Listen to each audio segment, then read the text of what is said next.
Hello, fellow geeks, and especially my Disney geeks, and welcome back to Running Geek Girl. I'm Heather, aka Running Geek Girl, and I've just come back from the Disney Princess Half Marathon 2020. How did it go? Stay tuned and find out.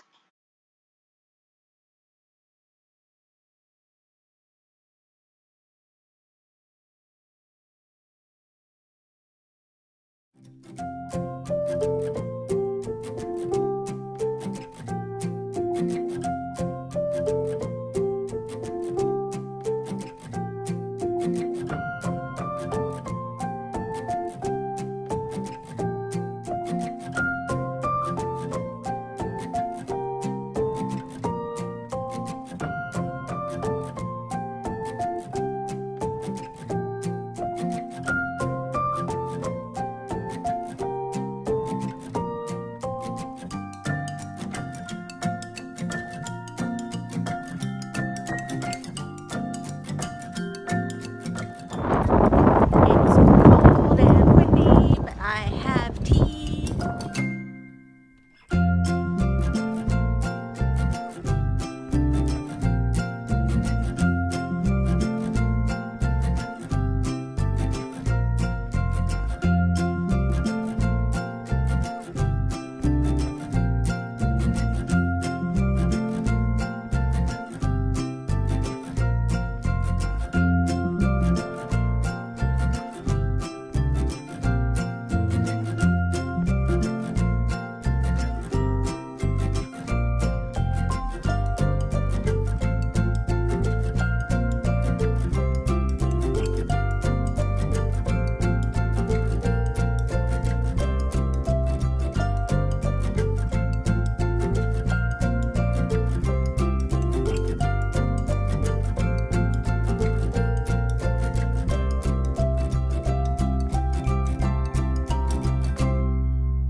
Hello, geeks. We are back inside, and now we are at the official Run Disney merchandise area and the character meet and greet.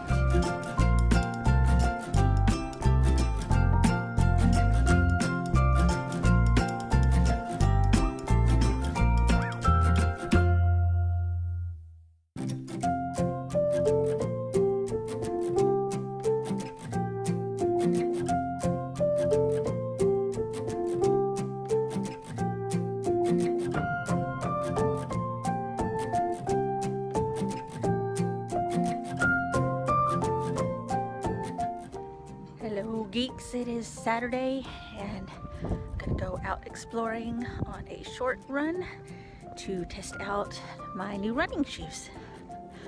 Okay, run finished. Took it as easy as I could.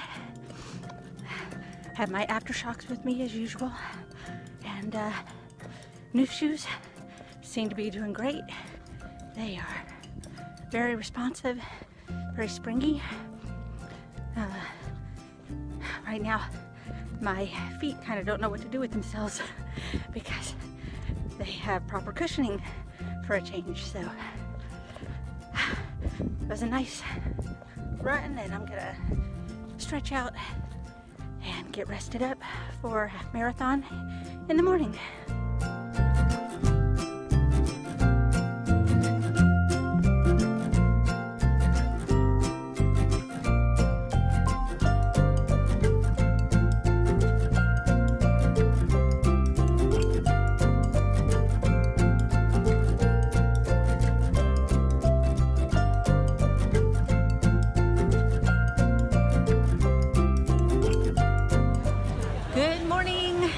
I am in the runners only area, And this is the spot where you'll see behind me.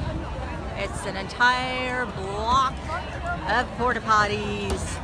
But I am wearing my tutu and I am headed to my corral in just a few minutes. The long walk to the corral takes forever.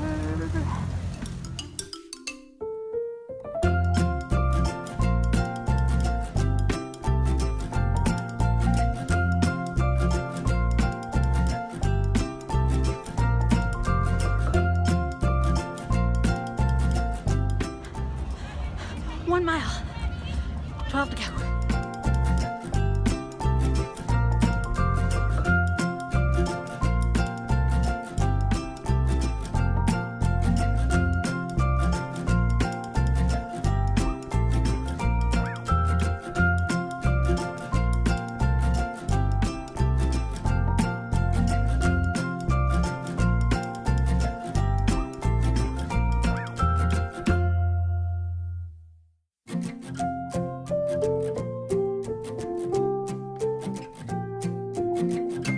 Hey guys, I just finished. That was a PR of 2:18, and I will talk more about it after I've had a chance to cool off and get some food. All right, see you later.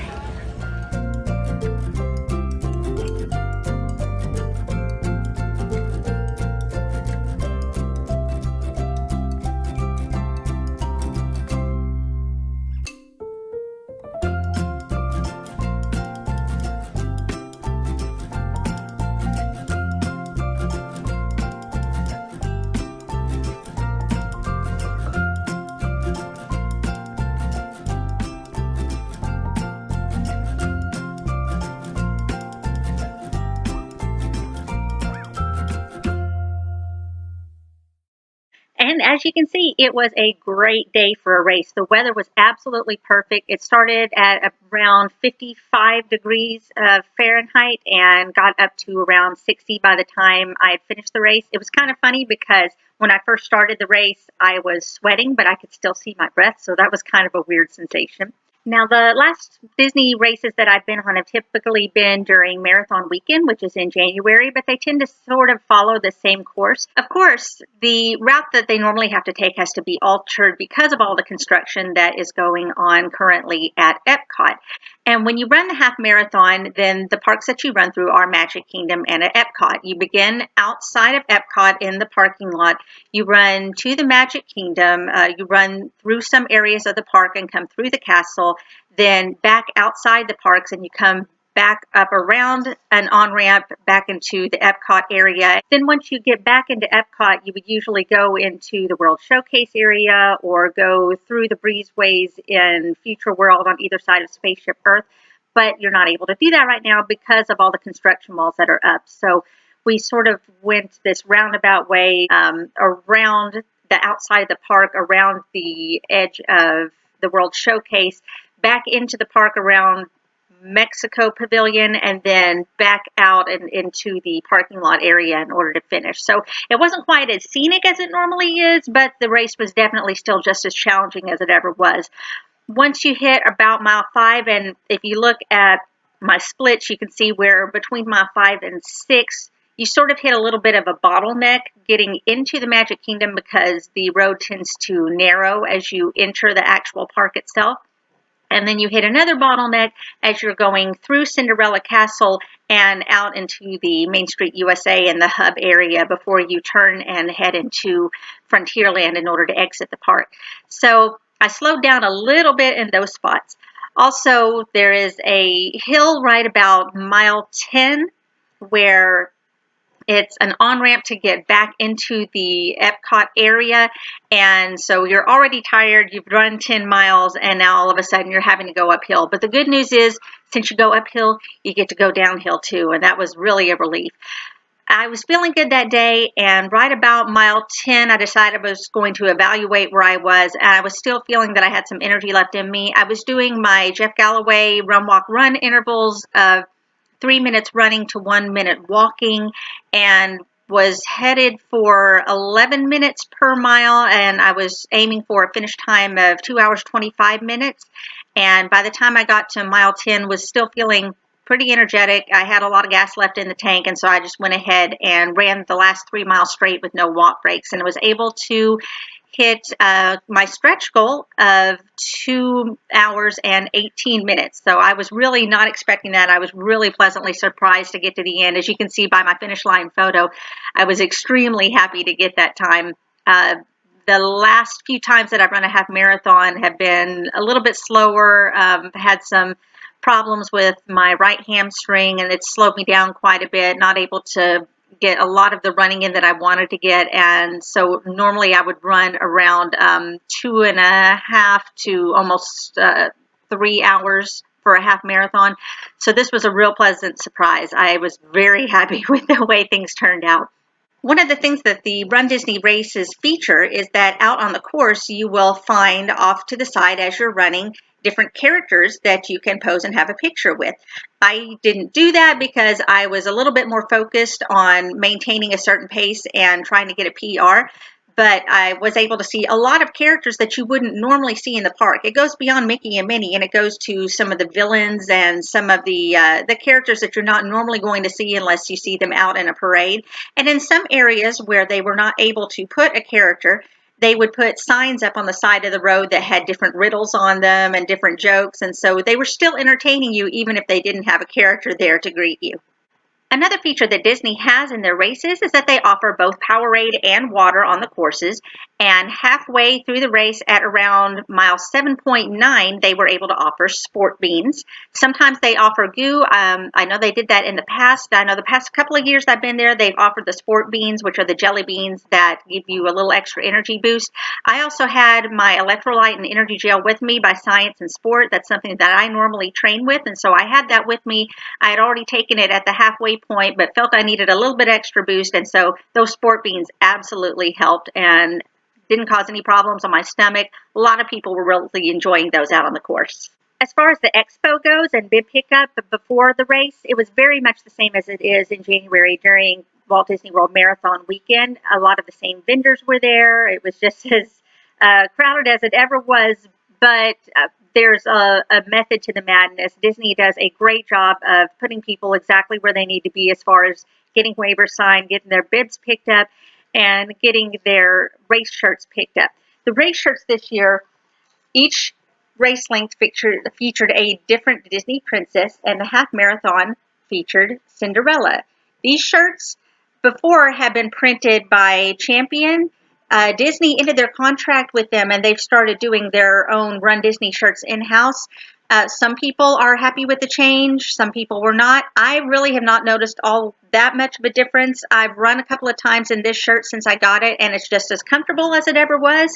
And I'm very happy with this shirt. I thought it was absolutely adorable.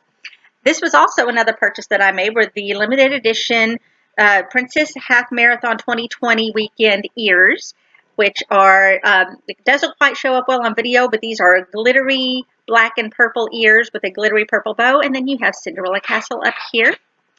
Also, while I was out shopping in the Expo, I decided to treat myself to something that I've been saving up for a while, and that was a new pair of running shoes. Normally I run in Asics, and they have served me well for the past few years, but I went to the booth for Fit to Run, and they walked me through a few other different brands that are comparable to Asics, and they decided that I would probably be really happy with these right here, and these are the Brooks Glycerin 17.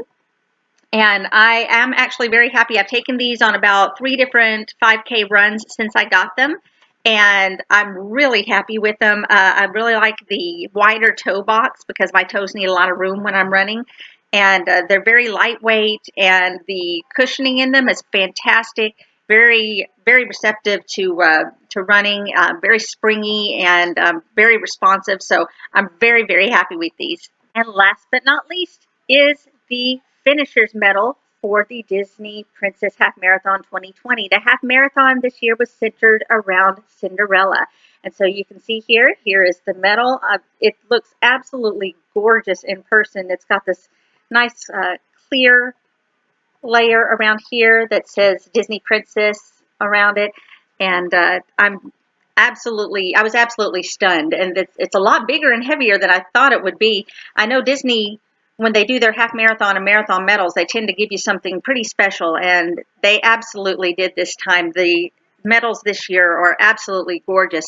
So the Disney Princess Half Marathon weekend was absolutely wonderful. One of my favorite things was that at the finish line, they had cast members there with pixie dust that they would sprinkle in your hair and say bibbidi bobbidi boo as you came through the finish line. It was absolutely wonderful. I would definitely do it again.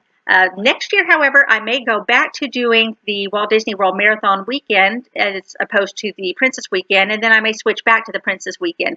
But I highly recommend any Run Disney races. They are pricey, but with anything that you get at Disney, you definitely get what you pay for. They hook you up with some amazing stuff, and it's absolutely a wonderful experience. Well, this wraps up my review of the Disney Princess Half Marathon Weekend 2020. It was an absolutely wonderful experience. Would definitely do it again. If you liked this review, go ahead and leave a thumbs up. Or if you have any questions about Run Disney races, since I've done a few over the past few years, you can leave those in the comments below. You can also check out all of my social media links. I'm on Instagram, Facebook, and Twitter under the name Running Geek Girl. Be sure to subscribe if you haven't already, and I will see you at the finish line. See you later.